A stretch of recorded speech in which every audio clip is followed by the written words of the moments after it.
Olá amigos, tudo bem? Esse é mais um episódio do Review. Hoje a gente fala sobre smartphones com tela dobrável, lançamento do novo smartphone do Google, o Pixel Fold e a busca da indústria por um novo padrão. Fiquem comigo que a gente já volta.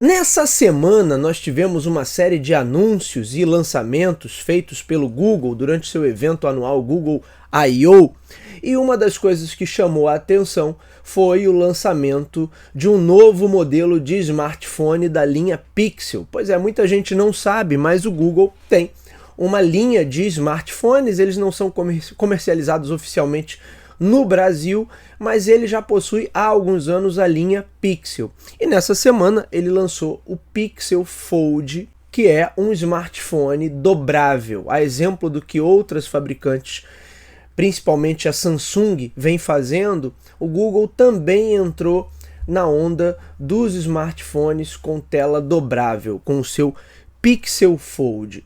E aí é interessante a gente olhar esse lançamento pela perspectiva de mercado, até porque tem mais ou menos um ano que eu gravei um vídeo, mais ou menos aí no início de 2022, eu gravei um vídeo para o nosso canal aqui do YouTube falando sobre o mercado de smartphones com telas dobráveis, quais eram as minhas perspectivas, o que estava sendo veiculado na mídia. Eu vou deixar o link aqui para esse vídeo, que já é um vídeo mais antigo, na descrição do episódio, mas naquela época você tinha basicamente Samsung, Huawei e Oppo, e parece que até hoje a gente vai olhar números aqui de market share atuais e são as três fabricantes que dominam esse pequeno setor dentro da indústria global de smartphones, que é o segmento ali dos smartphones com tela dobrável. Então a ideia aqui hoje é entender talvez o porquê desse lançamento do Google, como é que esses números evoluíram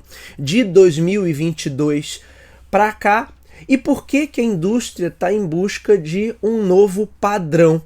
Na verdade, tudo que está por trás dessa discussão de smartphones com tela dobrável ou com outras inovações que venham por aí tem muito a ver com essa busca por um novo padrão.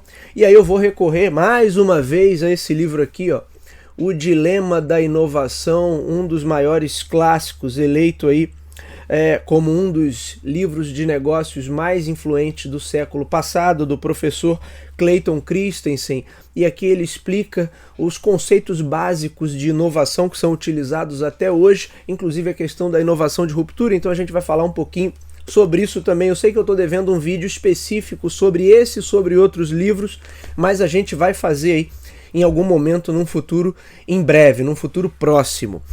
Vamos primeiro olhar para os números. Eu tenho aqui números de 2021, que foi os números que eu tinha de base quando fiz o vídeo anterior, há cerca de um ano atrás. Então vamos lá. Em 2021, os smartphones com tela dobrável representavam aí mais ou menos 0,5% do total de unidades comercializadas. Isso aí dava na casa de mais ou menos 1 milhão de aparelhos que foram comercializados naquele ano. Então 0,5% em 2021. Agora eu tenho números aqui do IDC referentes ao ano passado, a 2022. Então o mercado de smartphones com tela dobrável saltou de 0,5% para 1,2% do total de aparelhos comercializados no mundo, de cerca de 1 milhão em 2021 para 14 milhões de aparelhos e alguns quebradinhos, 14 ponto alguma coisa milhões de aparelhos comercializados no ano passado. Aí, expectativas, como sempre, as previsões, as expectativas dos analistas, uma previsão da própria IDC, é que em 2027 esse segmento de smartphones com telas dobráveis chegará a 3,5% do total de aparelhos comercializados no mundo, o que, aí seguindo essa previsão, em 2027 vai contabilizar 48 milhões de aparelhos com tela dobrável no mundo todo. Então a gente tem visto que esse mercado, que se iniciou mais ou menos lá entre 2018 e 2019 pela própria Samsung, ele vem crescendo, mas vem crescendo pouco a pouco. Até agora, de fato, a gente não viu nenhuma grande investida em aparelhos com tela dobrável e nenhuma grande repercussão também do tipo, olha, que incrível esse aparelho, olha como esse aparelho aqui está revolucionando o mercado. O que a gente vê é um avanço, um prodígio ali da tecnologia, né? De você ter o fato da tela dobrar e o aparelho continuar funcionando, é algo que há algum tempo atrás, alguns anos ou uma década atrás seria coisa de futurismo, algo ainda muito longe da realidade, e hoje de fato nós temos essa possibilidade. O aparelho do Google, o Pixel Fold, ainda está em pré-venda, pré-order, né?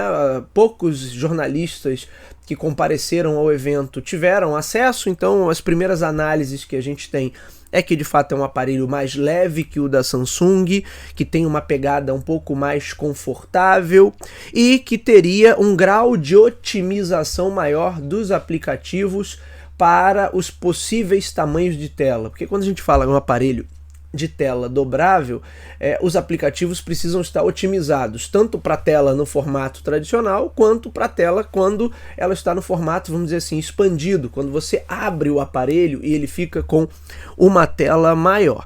Então as primeiras análises mostram ali que seria um aparelho já mais avançado do que até então os modelos que a sul-coreana Samsung tem por aí. A Samsung lidera de braçada esse pequeno segmento de mercado, então agora eu tenho números aqui da Counterpoint Research, né, que mostram como é que está a divisão desse market share. Samsung hoje tem 62% do mercado de telefones com tela dobrável, ela é seguida pela Huawei com 16% e pela Oppo com 3%. E aí outros fabricantes menores completam aí os 18% restantes. O que a gente pode perceber é que até então você tem o predomínio de empresas asiáticas. A entrada do Google representa a primeira companhia ocidental e principalmente uma companhia norte-americana a apostar nesse tipo de modelo. Um ponto que chamou a atenção também, aliás, já vem chamando desde o início, né, é a questão do preço. Desde o início, os modelos da Samsung, embora hoje ela tenha mais de um modelo, mas os modelos lançados tinham um preço bem mais salgado, bem acima do que a gente estava acostumado a ver, mesmo para os smartphones topo de linha. E o Pixel Fold do Google está seguindo essa tendência. O preço anunciado para essa pré-order é de $1.800, podendo chegar um pouquinho mais de $1.900 na versão com 512 GB de armazenamento. De fato, é um valor bem alto. E aí, isso nos dá o tom de como esse mercado vai se comportar daqui por diante. Eu não vou falar especificamente do lançamento do Google, não acho que esse telefone vá revolucionar. Aliás, o Google tem um histórico ruim, né, com relação ao lançamento de hardware. A gente, poucas ocasiões, viu algum hardware do Google que tenha obtido alguma relevância, talvez hoje com alguns modelos de smart speakers ou talvez com o Chromecast. Você tem aí alguns equipamentos, alguns lançamentos de hardware que tenham obtido algum sucesso e alguma penetração junto ao público. No geral, o Google é muito bom em software, em hardware a gente sempre teve produtos até interessantes, mas produtos que nunca decolaram, muitos deles, aliás, né? E o Google Pixel Fold pode ser mais um desses produtos que seja ali uma das maravilhas possíveis pela tecnologia, pela engenharia, mas que na prática não desperte muito interesse dos usuários. Agora, eu falei com vocês da busca dessa indústria por um novo padrão.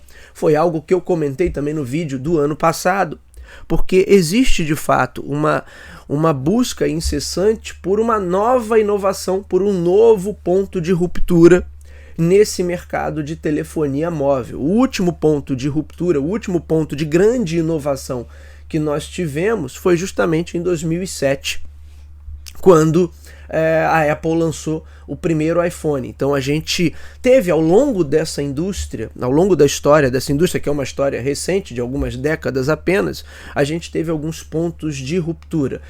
Dos primeiros telefones tijolão para os modelos menores, depois para os modelos com um pouquinho mais de recursos multimídia, depois para os modelos com câmeras fotográficas, os primeiros modelos com maior capacidade de processamento, armazenamento, daí os primeiros modelos com algum tipo de conexão, quem vai lembrar aí de BlackBerry, toda uma série de aparelhos que tinham teclado, inclusive, para você poder digitar coisas, mandar e-mails, mandar mensagens, até você chegar a um padrão que a gente tem hoje, que é aparelhos com tela touch, sem nenhum teclado, praticamente sem nenhum botão físico, onde você resolve tudo na tela e você tem ali uma grande central para consumo de conteúdo, para consumo multimídia e para consumo de aplicativos. Desde então, a indústria vem buscando um novo padrão, até porque a cada mudança de padrão, a cada mudança de modelo, a cada ponto de ruptura desses, a gente teve fabricantes que ocuparam a primeira posição ou ocuparam lugar de destaque nessa indústria. Então você tem lá atrás Nokia, depois você tem Motorola com telefones cada vez menores e verdadeiras joias do design, por assim dizer. Depois você tem a RIM com a linha BlackBerry e depois você tem finalmente a Apple, e aí Apple e Samsung disputando esse mercado até hoje. Então encontrar um novo modelo, um novo paradigma, por assim dizer, que vire o novo padrão da indústria, pode colocar qualquer uma dessas fabricantes à frente nesse mercado. E por isso essa insistência ou essa busca por desenvolver novos modelos. Isso explica porque as asiáticas, e aí no mercado asiático eu entendo até que esses aparelhos de tela dobrável têm uma penetração maior, porque lá a galera é muito aficionada por tecnologia e tecnologia diferente. Já nos Estados Unidos e Europa, a galera tem um apego maior aos modelos ocidentais, ou seja, ao paradigma, no caso da Apple, norte-americano, né, que seria o modelo de iPhone atual e suas derivações, suas variações, mas de um mesmo modelo. Portanto, quem encontrar esse novo modelo pode pegar esse mercado, tomar esse mercado de assalto.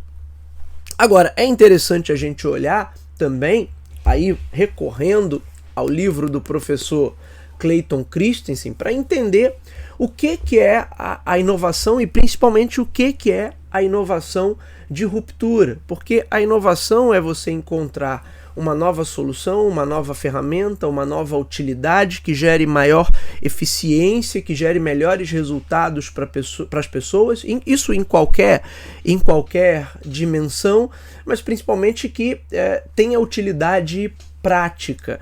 E daí eu acho que esses smartphones com telas dobráveis, embora eles sejam maravilhas do campo da tecnologia e da engenharia, a gente ainda não tem utilidades práticas muito visíveis, muito consolidadas. Então a gente não vê ninguém maravilhado. Nossa, eu estou sonhando em ter esse telefone com tela dobrável por conta disso e disso, daquilo.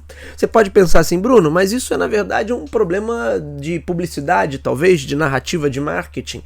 Eu não acho que seja só isso. Eu acho que é verdade que algumas fabricantes têm o poder de influenciar mais. Então se amanhã ou depois a Apple lançar um aparelho com tela dobrável, como ela tem um grupo, uma base de fãs ali muito grande, é possível sim que as pessoas vão amar esse aqui só porque é da Apple, né? Mas se fosse de outra fabricante eu não teria tanto apelo, não teria tanta disposição em adorar esse produto, mas por ser um produto da Apple, ok, então eu vou lá e vou comprar. Mas não acho que seja só isso, há um senso muito prático também.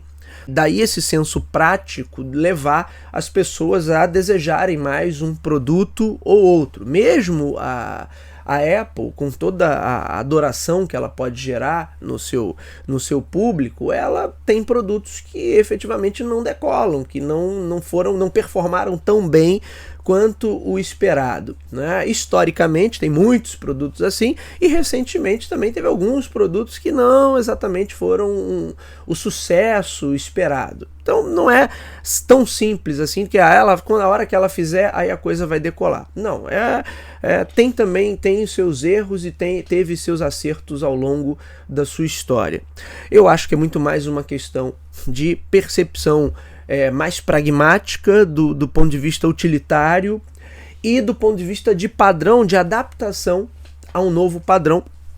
E aí eu acho que a gente tem um problema também, porque hoje o que a gente tem de mais prático, de mais fácil de usar e o que está adaptável a qualquer aplicativo que você tenha necessidade de colocar no teu smartphone é o quê? A opção mais segura seria qual? Você comprar um aparelho no formato tradicional, não necessariamente da Apple, mas da Apple, Samsung, da Motorola, da própria Google, da linha Pixel convencional, que ela também tem, né, seguindo ali a tela touch convencional. Então, num sentido muito prático, o aparelho que mais funciona e a qual nós estamos adaptados, e também todo o ecossistema de serviços digitais e de aplicativos digitais está adaptado, são os aparelhos seguindo o padrão que a gente tem hoje no mercado. Portanto, quando eu topo entrar num novo padrão, e aí é aquela coisa de pular o abismo, né? Na curva de adoção da inovação tem um momento ali em que a inovação pode ficar restrita a um determinado grupo, ou ela pode de fato ultrapassar esse abismo, entre aspas, e aí seguir para as massas. E é nesse ponto que os smartphones com tela dobráveis ainda não conseguiram ultrapassar. Eles ainda estão restritos a um grupo de entusiastas, talvez de aficionados por tecnologia, ou de pessoas que têm aquele prazer em serem as diferentonas. Não, vou usar isso aqui porque tem um design, tem um visual diferente, e isso é o que atrai. Esse é o tipo de característica num produto que atrai esse perfil de público. Mas ele, de fato, para se tornar um negócio massivo, ele precisa ultrapassar essa barreira, ultrapassar essa linha e aí ser considerado uma fatia maior. A entrada do Google com o Google Pixel, por ser uma empresa, uma gigante mundial de tecnologia e por ser uma empresa icônica norte-americana, obviamente ajuda nessa influência, em criar essa, pelo menos, boa vontade do público em olhar de forma diferenciada, em olhar com um pouquinho mais de atenção para aquilo que está sendo lançado. Opa, agora não é mais essa tal de Oppo, Huawei ou a própria Samsung, as outras duas são chinesas. A Samsung talvez não tenha tanta resistência assim, mas as empresas chinesas ainda encontram uma resistência grande em mercado norte-americano, por questões culturais, mas também por questões políticas. A gente sabe, eu já falei disso aqui em outros episódios do Talk to Biz e do Review. Portanto, o Google ter o seu próprio modelo de tela dobrável, obviamente ajuda em desconstruir um pouco essa resistência que talvez as pessoas tenham.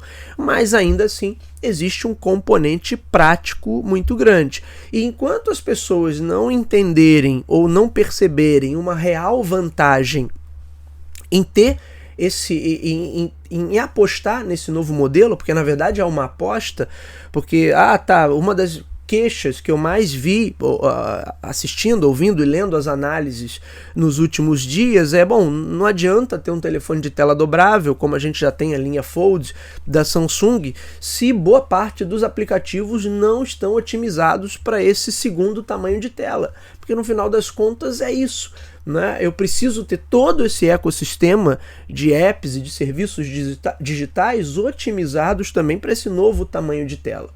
E aí entra nessa briga por padrões, que é o início de toda a indústria, é natural. Então a Samsung tem um tamanho de tela ali, tem um padrão de expansão, a Google pode ter um outro tamanho de tela e um outro padrão de expansão da tela. E aí, para o ecossistema de desenvolvimento, para os desenvolvedores, isso, claro, vira um inferno na Terra, porque o camarada teria que adaptar para todos os padrões o seu software. E aí o que ele acaba fazendo? Ele não faz. e espera que um padrão se consolide, né? E a gente falou um pouquinho sobre isso num Coin2Biz que eu gravei lá atrás com o nosso amigo Sander, quando a gente falou do início dos microcomputadores nos anos 80 e a guerra de padrões que existia naquela época, até se consolidar o padrão PC, né, o Personal Computer, que foi desenvolvido pela IBM. É mais ou menos o que a gente tem agora. A gente ainda não tem exatamente um padrão estabelecido e por isso você vai ter cada fabricante tentando estabelecer o seu próprio padrão, como a gente falou, né? Uma briga por dominar um novo paradigma ou startar um novo paradigma que passa a ser o padrão do mercado. O que o dilema da inovação contribui com isso? Bom, o professor Clayton Christensen ele explica muito bem que normalmente essas inovações começam em mercados pequenos, que não são muito atraentes para as grandes companhias, por isso ninguém dá bola para eles, até que eles encontram uma aplicabilidade prática muito extensa, muito impactante e também conseguem passar pelo teste da precificação. Eles conseguem chegar a um custo mais reduzido a esse mercado e com isso